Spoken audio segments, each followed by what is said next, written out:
Chapter 32 Long Walk to Freedom by Nelson Mandela, 1994. In a nutshell, success is most likely when it becomes a necessity. Nelson Mandela grew up in a traditional village in the Transkei region of South Africa, hundreds of miles from either Johannesburg or Cape Town. A member of the Tembu tribe that forms part of the Xhosa nation, his father was both a tribal chieftain and the chief advisor to the Tembu king, and Mandela was groomed to follow in his father's footsteps. The name given to him at birth was prophetically Rolilala. In his native Xhosa, the colloquial meaning of the name is troublemaker. The first member of his family to go to school, Mandela was given the English name Nelson. He recalls an idyllic Transkei childhood of animal herding, stick fighting, and storytelling. But after his father died, he was moved to the Tembu capital to live under the wing of the tribal chief. In his early years, Mandela says, he saw the white man more as a benefactor than an oppressor, and was enamored of British culture and its political system. But he came to realize that Xhosa was a conquered people, with most of the men having to slave away in the gold mines for minuscule pay or work on white-owned farms. Mandela observed, no matter how high a black man advanced, he was still considered inferior to the lowest white man. Early lessons, lifelong contacts. As a student, Mandela was introverted and not brilliant, but worked hard. He was placed in an English-style secondary college for blacks, met young people from other tribal backgrounds, and began to get a sense of being African as opposed to simply Tembu or Xhosa. At Fort Hare University College, run by missionaries and with black professors, he studied English, anthropology, politics, native administration, and Roman Dutch law. At this time, his ambition was to be a low-level civil servant, a clerk or interpreter in the Native Affairs Department. For a black South African, Mandela's education was privileged, and he believed that a BA would be his ticket to prosperity. Only later did he realize that there were many people without degrees who were smarter than he, and that character was the greater ingredient in success. Competing in cross-country running in college taught him that he could make up for a lack in natural ability by hard training. In his studies, he observed, I saw many young men who had great natural ability, but who did not have the self-discipline and patience to build on their endowment. Back home from college for a break, Mandela found an arranged marriage waiting for him on which he was not keen, and fled to Johannesburg.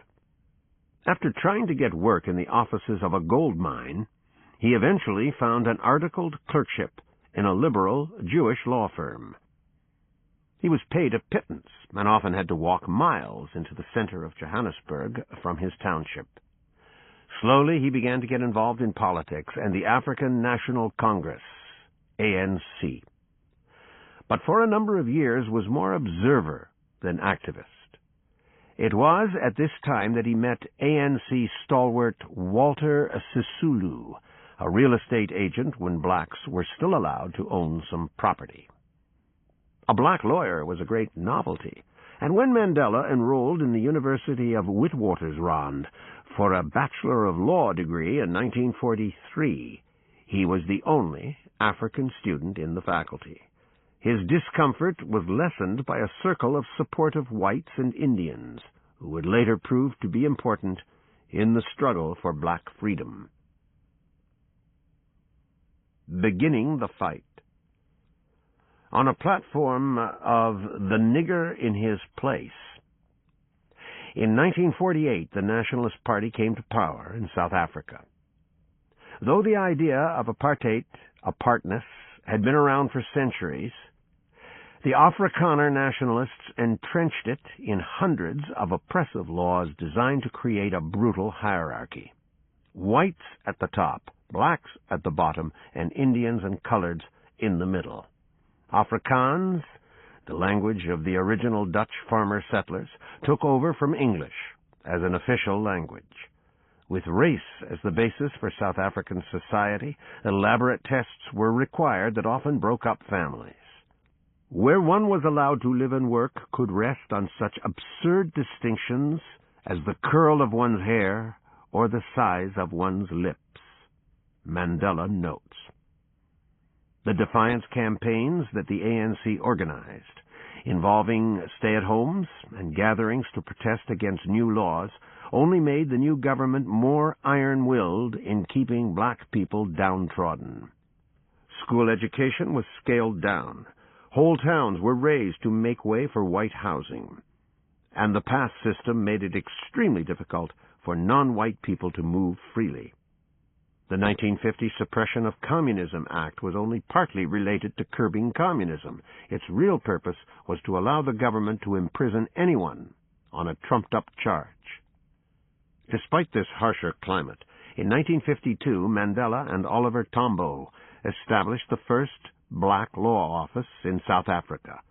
It was inundated with cases from the first day and was highly successful. In those days, Mandela admits he was a hot-headed revolutionary, without a great deal of discipline, and that he enjoyed wearing smart suits and driving around Johannesburg in a large American car. He even bought land in the Transkei, with a view to moving back home. Fate had other ideas. At 35, Mandela was banned from any involvement with the ANC, which meant that any work he did for the organization would have to be secret and risk long-term imprisonment.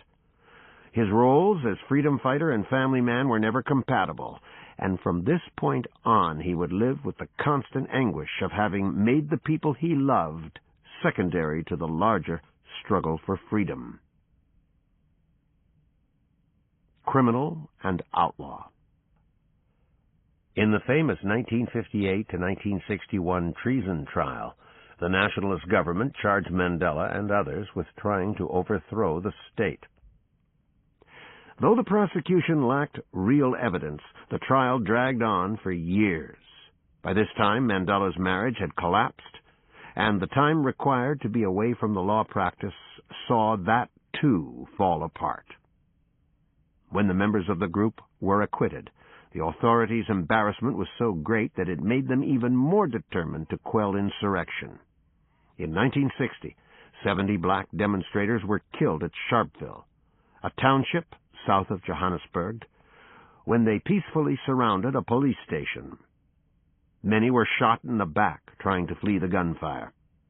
South Africa came under a state of emergency in which the rights of blacks were further curtailed. Mandela knew that he would soon be rearrested for something, so he decided to go underground, moving from place to place with the help of disguises. He grew his hair and wore the blue overalls of the worker, and, because he had a car, pretended to be driving it for his boss, White Master. During this outlaw existence, when there was a warrant for his arrest, the newspapers began calling Mandela the Black Pimpernel. For several months he actually left South Africa to visit various African states, including Sudan, Haile Selassie's Ethiopia, and Egypt, to seek support for the ANC's cause, solicit donations, and learn about guerrilla warfare. The trip was the first time Mandela had experienced freedom and had seen blacks either running their own states or being treated as equals, and it only inspired him further. However, back in South Africa he let his guard down, and in 1962 he was captured on a road leading into Cape Town. Captive revolutionary. At his trial, Mandela tried to put the onus of guilt onto the government and wore traditional clothing to symbolize that he did not recognize the white legal system and the charges it was making against him. He received a 5-year sentence without parole. However, much worse was to come. As the ANC's philosophy of nonviolence was clearly not working, Mandela had founded a covert military affiliate that began a sabotage campaign on government property. In 1964, he was charged with sabotage and conspiracy, along with a number of other ANC members. The death sentence was expected, and in his address to the court, Mandela said that he was prepared to die for the cause of justice. Perhaps because of international pressure, however, the men only received life sentences. This seemed like a great victory. Mandela would spend the next 18 years in the notorious Robben Island prison. The first decade involved hard manual labor, terrible food, and a climate of fear and abuse. However, the political prisoners were kept together, and so could continue their discussions. Denied virtually all outside contact, the acquisition of a newspaper was prized almost above food. The men's political struggle was reduced to within the prison walls, and they had to fight for any kind of improvement in their daily life. For the slightest infraction, they could be thrown into a solitary confinement cell for days on a diet of rice water. Mandela writes, "It is said that no one truly knows a nation until one has been inside its jails. A nation should not be judged by how it treats its highest citizens, but its lowest ones, and South Africa treated its imprisoned African citizens like animals." The years on Robben Island made Mandela a virtual stranger to his family, and he often wondered whether the struggle was worth it. His mother died while he was there, and he was not allowed to attend the funeral. On the rare occasion that he was allowed family visitors, he was given only half an hour with them. Because of the restrictions on her movements, he didn't see his second wife, Winnie Mandela, for 2 whole years, and his children were not allowed to visit before the age of 15. The nadir of Mandela's time on the island came when he received news that his 25-year-old son had been killed in a car accident. In the latter years of his imprisonment, as his legend grew, Mandela was moved to mainland prisons and received special treatment, ending up with his own house and cook, and was able to receive visitors. He'd been seeking dialogue with the government for some time, and after 75 years of bitter antipathy, white politicians began to listen to his ideas for a fully democratic South Africa. They knew that history was not on their side, and the country was becoming explosive. Amid great euphoria, Mandela was released in 1990, having spent 27.5 years in jail. 4 years later, after the country's first non-racial elections, he was elected President of South Africa. In the meantime, there had been much bloodshed, but the worst years were behind the country. Final comments. Long Walk to Freedom is simply but skillfully written, and even at 750 pages you feel that it only skims the surface of one of the 20th century's great lives. This commentary, in turn, only highlights a few points. Reading the book cannot be more highly recommended. Today we think of Mandela as a gray-haired statesman, a legendary figure, but his memoirs allow us to get behind the image. We see that he was a normal man who was willing to react positively to extraordinarily bad circumstances. He got through his ordeal because he was an optimist, and could therefore inspire himself as much as others. The key to his success as a leader was the sense of inevitability he created, the power of his belief. The message he gave out that things would change was so great that even prison warders came around to his way of thinking. The end result was a new nation based on fairness and dignity in the place of a rotten police state. Though he received a privileged education and was groomed for leadership, neither of these things was a cause of his future success as a leader. As the state gave him less and less to work with, He parlayed even these meager opportunities into positive action.